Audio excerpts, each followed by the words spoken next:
In our IT syllabus, our third chapter is an advanced JavaScript, and our today topic is a looping structure. Okay, तर बघा looping structure म्हणजे actually काय असतं आणि हे जे काय लूपिंग स्ट्रक्चर आहे ते लूपिंग स्ट्रक्चर प्रोग्रामिंगमध्ये कशा प्रकारे वर्क्स करतो. आपल्याला माहितीच आहे की जे काही जावास्क्रिप्ट लँग्वेज आहे, जावास्क्रिप्ट ही लँग्वेज एक बॅकएंडचं काम करते. There are two types of languages. First one is a front end language, second one is a back end language. Okay, so here front end language is and आपण मागच्या वर्षी शिकलो होतो आणि यावर्षी बघितली की HTML किंवा HTML5. त्यानंतर जी काही बॅक एंड लँग्वेज आहे ती बॅक एंड लँग्वेज आहे जावास्क्रिप्ट.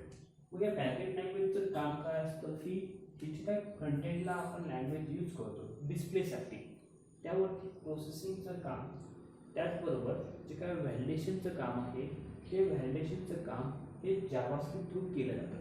आणि ते व्हॅलिडेशन घडवून आणण्यासाठी काही स्टेप्स आपल्याला वारंवार रिपीट करावं लागतं. अगेन अँड अगेन काही स्टेप्स एक्झिक्यूट करावं लागतात. त्यावेळेस आपल्याला जावास्क्रिप्टमध्ये लूपिंग स्ट्रक्चर यूज करावं लागतं. लूपिंग स्ट्रक्चरचा यूज कशासाठी होतो की there are some part of a program that you want to execute again and again.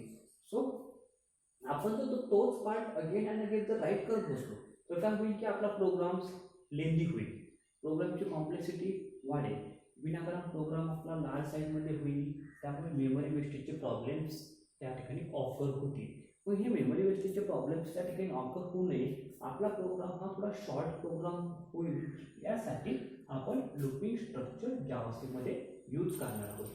मग लूपिंग स्ट्रक्चर म्हणजे काय असतं की आपण प्रोग्रामचा काही पार्ट राईट करतो. सपोज तुम्ही एखादा प्रोग्राम राईट केला, प्रोग्राममध्ये सपोज तुम्ही 5 लाईन्स राईट केल्या, ठीक आहे, 5 लाईनचा तुमचा प्रोग्राम आहे. मग या 5 लाईनच्या प्रोग्राम्समध्ये तुम्हाला या 2 आणि 3 नंबरच्या लाईन्सच्या खाली की 6 किंवा 7 नंबरला यूज करायचे, वारंवार आपल्याला त्याच लाईनचा यूज करायचे असते. मग त्या सेपरेटली राईट करण्यापेक्षा आपण ह्या ज्या काही लाईन्स आहेत त्याच लाईन वारंवार यूज करणार, त्याला सेपरेटली कॉल देणार आहोत. याला आपण लूपिंग स्ट्रक्चर म्हणणार आहोत. ठीक आहे, तर बघा हे जे काही लूपिंग स्ट्रक्चर आहे ते लूपिंग स्ट्रक्चर हे 2 ते 3 वेळेस प्रोग्रामिंगमध्ये यूज केले जातात. ठीक आहे, मग त्यामधला पहिलं लूपिंग स्ट्रक्चर आहे फॉर लूप. ओके, तर बघा आधी आपण लूपिंग स्ट्रक्चर डेफिनेशन राईट करू. Looping structure is use for to execute some part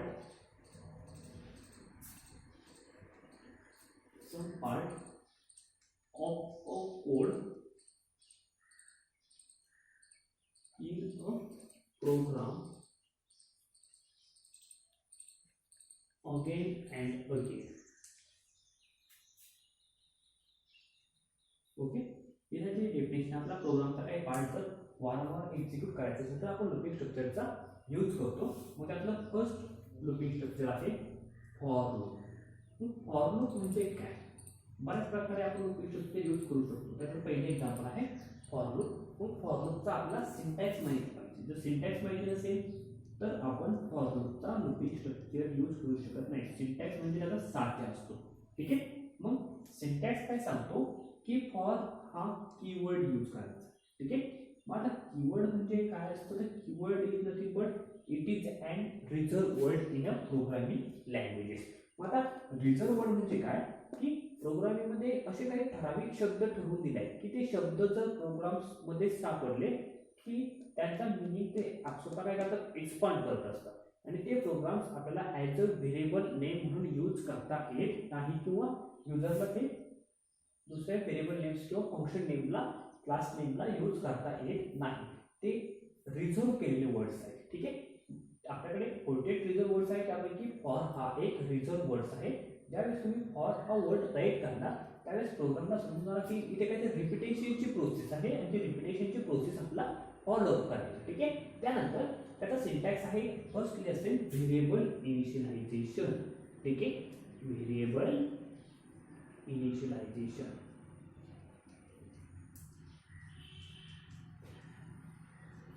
variable initialization नंतर सेकंड सेमीकोलन साइन द्यायचा.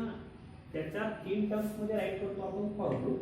व्हेरिएबल इनिशियलायझेशन केस मध्ये त्याची फर्स्ट टर्म, त्यानंतर सेकंड आहे चेक कंडिशन. ठीक आहे. त्यानंतर सेमीकोलन, त्यानंतर त्याची थर्ड आहे इन्क्रीमेंट और डिक्रीमेंट. ठीक आहे. त्यानंतर इन कर्ली ब्रेस आणि क्लोज कर्ली ब्रेस यामध्ये फॉर लूप डेफिनेशन आपण राईट करणार आहोत. ठीक आहे. तर बघा फर्स्ट जे काही व्हेरिएबल इनिशियलायझेशन आहे किंवा त्याला आपण व्हेरिएबल डिक्लेरेशन सुद्धा म्हणू शकतो. पण यामध्ये ऍक्च्युअली करायचं काय की फॉर कीवर्ड दिल्यानंतर व्हेरिएबल इनिशियलायझेशन मध्ये कुठलंही एक व्हेरिएबल डिक्लेअर करायचं. ठीक आहे. मग व्हेरिएबल डिक्लेअर करण्याचे पण काही रूल्स होते की जर तुम्हाला एखादं व्हेरिएबल डिक्लेअर करायचं असेल तर ते व्हेरिएबल डिक्लेअर करण्यासाठी एक कीवर्ड यूज करायचा. त्या कीवर्डचं नेम आहे व्हॅर. जसं आपण आता बघितलं फॉर हा कीवर्ड, त्याचप्रमाणे व्हॅर मध्ये कीवर्ड आहे. त्याचं काम काय की व्हेरिएबल डिक्लेअर करणं. मग आपण व्हेरिएबल नेम कुठलीही डिक्लेअर करू शकतो. आणि व्हेरिएबल कशासाठी डिक्लेअर करायचंय तर व्हेरिएबल मध्ये कुठलीही व्हॅल्यू असाइन करायची असेल, आपण व्हेरिएबल मध्ये कुठलीही व्हॅल्यू आपल्याला स्टोअर करायची असेल, variable is useful to assign any value or to store any value. Okay.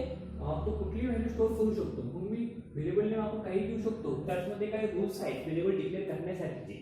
मग ते रूल्स कुठले आहेत ते आपण मागच्या वर्षीही बघितले होते. ठीक आहे. मग सपोज मी व्हेरिएबल डिक्लेअर केलं a इक्वल्स 1.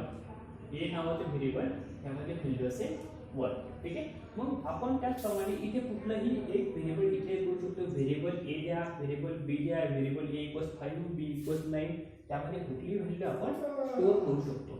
मग त्यानंतर सेकंड आहे चेक कंडिशन. मग आता कंडिशन कशी चेक करायची. सपोज मी तर एक व्हेरिएबल दिलं, व्हेरिएबल a इक्वल्स 1. मग कंडिशन कशी चेक करायची की सपोज मला हे लूप किती वेळेस एक्झिक्यूट करायचं. मला तो लूप 4 वेळेस एक्झिक्यूट करायचं असेल तर त्यावेळी मला ती कंडिशन द्यावी लागेल. आपण 2 प्रकारे कंडिशन देऊ शकतो. त्यासाठी आपण जे काही कंपॅरिझन ऑपरेटर आहे त्या कंपॅरिझन ऑपरेटरचा यूज करतो. लेस दॅन असेल, ग्रेटर दॅन असेल, लेस दॅन इक्वल टू असेल किंवा ग्रेटर दॅन इक्वल टू असेल. या ऑपरेशनचा यूज करून आपण कंडिशन चेक करत असतो. मग सपोज मी सेकंड कंडिशन देणार, जोपर्यंत a हा व्हॅल्यू त्याची 5 पेक्षा लहान आहे तोपर्यंत मला हे लूप एक्झिक्यूट झालं पाहिजे. ठीक आहे. मग हे काय होईल ऍक्च्युअली ते आपण नंतर बघू. पण सपोज अशा काही कंडिशन आपण या चेक कंडिशन मध्ये देऊ शकतो. त्यानंतर थोडा इन्क्रीमेंट और डिक्रीमेंट. मग आता इन्क्रीमेंट आणि डिक्रीमेंट ऑपरेटर हे आपण बघितलं होतं. इन्क्रीमेंट ऑपरेटर म्हणजे डबल प्लस, डिक्रीमेंट म्हणजे मायनस मायनस. त्यामध्ये 2 प्रकारचे इन्क्रीमेंट, पोस्ट फिक्स इन्क्रीमेंट, एक प्रीफिक्स इन्क्रीमेंट. यामध्ये त्याचप्रमाणे पोस्ट फिक्स डिक्रीमेंट आणि प्रीफिक्स डिक्रीमेंट. ठीक आहे. मग हे जे काय पोस्ट फिक्स इन्क्रीमेंट आहे याचा यूज कशासाठी होतोय. सपोज मी a मध्ये तर 1 व्हॅल्यू स्टोअर केली आणि सेकंड लाईनला जर राईट केलं a प्लस प्लस आणि त्याच्या document dot write value a ची डिस्प्ले केली तर त्या ठिकाणी a ची व्हॅल्यू 2 प्रिंट होईल. का 2 प्रिंट होईल तर a ची व्हॅल्यू आपण इन्क्रीज केली. Plus plus is an incremental operator. तो a ची व्हॅल्यू सेकंड स्टेपला घेऊन जाणार आणि ती व्हॅल्यू या ठिकाणी किती होईल तर 2 व्हॅल्यू होईल. मग त्याचप्रमाणे आपल्याला हे लूप कुठे ना कुठे थांबवायचे, अगेन अँड अगेन एक्झिक्यूट करायचे. अगेन अँड अगेन एक्झिक्यूट करता वेळी आपल्याला ते लूप कुठे स्टॉप करायचंय. मग ते लूप स्टॉप करण्यासाठी आपण काय करणार आहोत की या थर्ड स्टेपला इन्क्रीमेंट और डिक्रीमेंटला a ची व्हॅल्यू इन्क्रीज करणार आणि लूप कुठेतरी पॉज करणार. मग त्यासाठी मी या ठिकाणी a प्लस प्लस राईट करतो. ठीक आहे. या वेळी आपलं फॉर लूप डिक्लेरेशन होतं. ठीक आहे. फॉर लूपचं सिंटॅक्स काय सांगतोय. For keyword, after the for keyword variable initialization, variable can be initialized by using the keyword var. After the initialization of variable, take of any variable name. After that second part is condition check. Condition check by using some operator less than, greater than, less than, equals to or greater than equals to. Third increment or decrement, plus plus or minus minus. ठीक आहे. त्यानंतर आपण एक छोटंसं example बघू for loop वरती, की एक छोटासा प्रोग्राम आहे. त्या प्रोग्राम मध्ये सपोज आपल्याला एक वर्ड आहे हॅलो, तो आपल्याला एक 4 वेळेस किंवा 5 वेळेस प्रिंट करायचा आहे. मग जर तो हॅलो वर्ड 5 वेळेस प्रिंट करायचा असेल तर तो हॅलो वर्ड 5 वेळेस प्रिंट करण्यासाठी जो काही कोड आहे तो कोड आपण आता ट्राय करतो. ठीक आहे. तुम्हाला माहिती आहे की जावास्क्रिप्ट ही आपण HTML मध्ये यूज करतो. ठीक आहे. मग जावास्क्रिप्ट HTML मध्ये यूज करायचे असेल तर regular HTML languages tag write करायचे. HTML, त्यानंतर हेड, त्यानंतर टायटल, त्यानंतर स्लॅश ऑफ टायटल, यानंतर स्लॅश ऑफ हेड. ठीक आहे. त्यानंतर बॉडी पार्ट, बॉडीमध्ये जर स्क्रिप्ट यूज करायची असेल तर स्क्रिप्ट टॅग यूज करायचा जावास्क्रिप्ट यूज करण्यासाठी. त्यानंतर language attribute, script language equals JavaScript. ठीक आहे. त्यानंतर लँग्वेज जावास्क्रिप्ट झाल्यानंतर नेक्स्ट टाइमला काय करायचं की तुम्हाला किती व्हेरिएबल लागले ते व्हेरिएबल यूज करायचे. सपोज व्हेरिएबल आपण डायरेक्टली प्रोग्राममध्ये लिहू शकतो. त्यानंतर H1 example of for loop म्हणून आपण एक हेडिंग घेऊ. Example of for loop slash H1. ठीक आहे. त्यानंतर नेक्स्टली आपला जे टास्क परफॉर्म करायचं ते टास्क एकच वर्ड आहे हॅलो, तो आपल्याला सपोज 10 वेळेस प्रिंट करायचा आहे. मग रेग्युलर जे काही प्रोग्राम्स आहेत त्या रेग्युलर प्रोग्राम्समध्ये काय झालं असतं की document dot write hello, document dot write hello, document dot write hello हाच वर्ड मला 10 वेळेस राईट करावा लागला असता. बरोबर. परंतु आतापासून करता आपण एक नवीन जी काही प्रोग्रामिंगमध्ये आपल्याकडे फॉर लूपचं स्टेटमेंट आहे ते फॉर लूपचं स्टेटमेंट या ठिकाणी यूज करून जे टास्क आहे ते टास्क परफॉर्म करणार आहोत. ठीक आहे. मग मी ते फॉर लूप डिक्लेअर करतोय. फॉर लूप डिक्लेअर करून सपोज एक व्हेरिएबल डिक्लेअर करतो a इक्वल्स 1. किती वेळेस प्रिंट करायचे a इज लेस दॅन 4 वेळेस असेल त्या ठिकाणी 5 व्हॅल्यू देणार. 5 वेळेस असेल तर व्हॅल्यू 6 असेल. त्यानंतर a इन्क्रीमेंट करायचं. आता हे टास्क कसं परफॉर्म होतंय ते आपण बघणार आहोत. त्यानंतर डॉक्युमेंट डॉट राईट कुठला वर्ड आहे जो वर्ड आहे तो वर्ड प्रिंट करणार. त्यानंतर slash script slash body slash HTML. ठीक आहे. तर बघा ऍक्च्युअली प्रोग्रामिंगमध्ये होतं काय की इथपर्यंत तुम्हाला माहिती आहे स्क्रिप्ट लँग्वेज म्हणजे जावास्क्रिप्ट प्रोग्रामिंगमध्ये यूज केली. H1 म्हणजे एक हेडिंग येणार. त्यानंतर फॉर लूप हा पार्ट नवीन आहे. मग फॉर लूप मध्ये काय दिसतंय की एक व्हेरिएबल इनिशियलाइज केले आणि त्यामध्ये व्हॅल्यू दिली. किती व्हॅल्यू आहे a मध्ये 1 व्हॅल्यू. फॉर लूपची डेफिनेशन काय सांगते की जोपर्यंत ही कंडिशन बरोबर आहे तोपर्यंत इन करली ब्रॅकेट क्लोज करली ब्रॅकेट पर्यंत हा कोड वारंवार रिपीट करायचा. ठीक आहे. ज्यावेळेस ही कंडिशन फॉल्स होईल त्यावेळेस हे लूप टर्मिनेट होणार आणि program slash script body HTML म्हणजे एंडला जाणार. ठीक आहे. मग आता हे लूप कधी फॉल्स होईल तर बघा सध्या सुरुवातीला a मध्ये व्हॅल्यू आहे किती आहे 1. ठीक आहे. a मध्ये 1 व्हॅल्यू. त्यानंतर सायकल काय सांगितलंय जोपर्यंत a हा 6 पेक्षा लहान आहे तोपर्यंत हे लूप बरोबर आहे अगेन अँड अगेन एक्झिक्यूट होईल आणि त्यानंतर a ची व्हॅल्यू काय झाली तर इन्क्रीमेंट झाली. ठीक आहे. तर बघा आता सेकंड ज्यावेळेस प्रोग्राम फॉर लूप मध्ये येईल फॉर लूप मध्ये 1 त्यानंतर a लेस दॅन 6 म्हणजे 1 लेस दॅन 6 ही जी काही कंडिशन आहे ती कंडिशन बरोबर झाली. कंडिशन बरोबर झाल्यानंतर काय होईल a ची व्हॅल्यू प्लस प्लस होईल. a इन्क्रीमेंट होईल म्हणजे 1 प्लस प्लस. आता हे सगळं स्टेटमेंट बरोबर झालं. स्टेटमेंट बरोबर झालं म्हणजे प्रोग्राम पुढे जाईल आतमध्ये जाईल. आता सांगितलं डॉक्युमेंट डॉट राईट एक वर्ड प्रिंट करा कुठला तर हॅलो वर्ड. ठीक आहे. एकदा वर्ड प्रिंट झाल्यानंतर आउट करली ब्रॅकेटला जाणार नाही. तो परत काय होईल वरती इंटर दिलाय. कशामुळे येईल कारण लूप आणखी टर्मिनेट झालेलं नाही. ठीक आहे. मग लूप टर्मिनेट झालेलं नाही म्हणजे तो परत ही स्टेटमेंट एक्झिक्यूट करेल. मग स्टेटमेंट मध्ये काय सांगितलं की a ची व्हॅल्यू 1 प्लस प्लस करायचं सांगितलं म्हणजे 1 ची व्हॅल्यू होईल 2. त्यानंतर परत a लेस दॅन 6 म्हणजे 2 लेस दॅन 6 ठीक आहे. त्यानंतर a प्लस प्लस म्हणजे 2 प्लस प्लस ठीक आहे. मग परत आतमध्ये डॉक्युमेंट डॉट टाइप हॅलो हे परत एक वर्ड प्रिंट होईल हॅलो.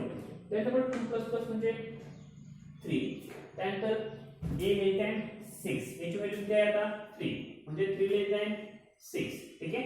त्यानंतर परत a प्लस प्लस याची व्हॅल्यू 3 प्लस प्लस ठीक आहे. परत वर्ड प्रिंट होईल कुठला वर्ड तर कॉमन वर्ड आहे हॅलो. त्यानंतर नेक्स्ट परत 3 प्लस प्लस म्हणजे 4 लेस दॅन 6 4 प्लस प्लस ठीक आहे. परत याची व्हॅल्यू किती आहे आता 4 लेस दॅन 6 आहे 4 प्लस प्लस आहे. परत एक वर्ड प्रिंट होईल हॅलो. बरोबर 4 वेळेस प्रिंट झाले. आपल्याला लास्ट वेळेस प्रिंट झाला का 4 प्लस प्लस म्हणजे 5 लेस दॅन 6 त्यानंतर 5 प्लस प्लस त्यानंतर वर्ड प्रिंट होईल कुठला तर हॅलो. त्यानंतर नेक्स्ट 5 प्लस प्लस झाला म्हणजे 6 त्यानंतर 6 इज लेस दॅन 6 6 6 पेक्षा लहान नाही ही कंडिशन फॉल्स झाली.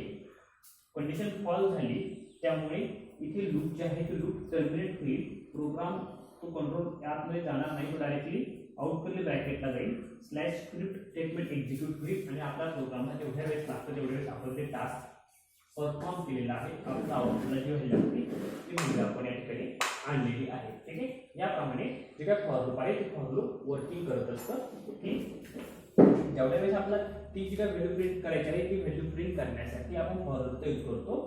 मग त्या व्हॅल्यू डिपेंड करत असतं की तुम्ही जी किती व्हॅल्यू इथे इनिशियलाइज करता तेवढ्या व्हॅल्यू या कंडिशन चेक मध्ये द्यायच्या आणि त्यानंतर इन्क्रीमेंट किंवा डिक्रीमेंट ऑपरेशनचा यूज करून ते व्हॅल्यू इन्क्रीमेंट किंवा डिक्रीमेंट करायचे आणि मग टर्मिनेट करायचे ठीक आहे. हा आपला आता टॉपिक झाला for loop in JavaScript okay. Sir आपण आता नेक्स्ट टॉपिक बघणार आहोत इफ अँड दिस स्टेटमेंट ठीक आहे.